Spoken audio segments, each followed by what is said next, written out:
जय भीम जय शिवराय। नागपूर येथे आरएसएसच्या संघटनेचा कार्यक्रम होता। त्या कार्यक्रमासाठी खास करून मोहनजी भागवत, देवेंद्र फडणवीस आणि नितीन गडकरी या ठिकाणी उपस्थित होते। त्या कार्यक्रमासाठी धीरेंद्र नावाचे स्वामी त्या कार्यक्रमामध्ये पाहुणे म्हणून त्यांनी बोलवले होते। त्या ठिकाणच्या कार्यक्रमामध्ये कुळवाडी भूषण छत्रपती शिवाजी महाराज हे महाराष्ट्राची शान आहे यांची त्या ठिकाणी चुकीच्या पद्धतीची मांडणी करून राजांचा अपमान करण्यात आलेला आहे। या ठिकाणी धीरेंद्र महाराजांनी सांगितलं की छत्रपती शिवाजी महाराज युद्ध करून थकले होते। वयाच्या 50व्या वर्षी त्यांनी त्या ठिकाणी युद्धातून माघार घेतली आणि पुढील राजपाट त्या ठिकाणी रामदास स्वामींनी चालवावा या पद्धतीची विनंती केली आणि तो मी त्यांच्या पुढे शिरटोप ठेवून केली।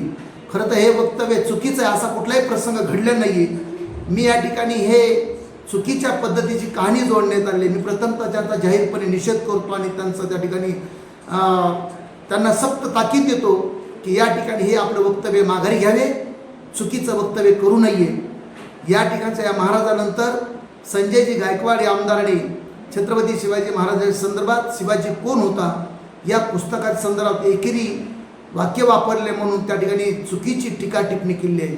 मी दोघांचा पण वंचित बहुजन आघाडीच्या वतीने जाहीरपणे निषेध करतो आणि महाराष्ट्रातील तमाम शिवप्रेमींना, सर्व चळवळीच्या कार्यकर्त्यांना एक विनंती करतो की या दोघांनी चुकीचं वक्तव्य वापरल्यामुळं या दोघांना पण आमदार संजय गायकवाड त्याचबरोबर हे धीरेंद्र महाराजांना या ठिकाणी जनावरांच्या शेणामध्ये 4 चपला बुडवाव्यात आणि ह्यांना चांगल्या पद्धतीने प्रसाद द्यावा अशी या ठिकाणी विनंती करतो।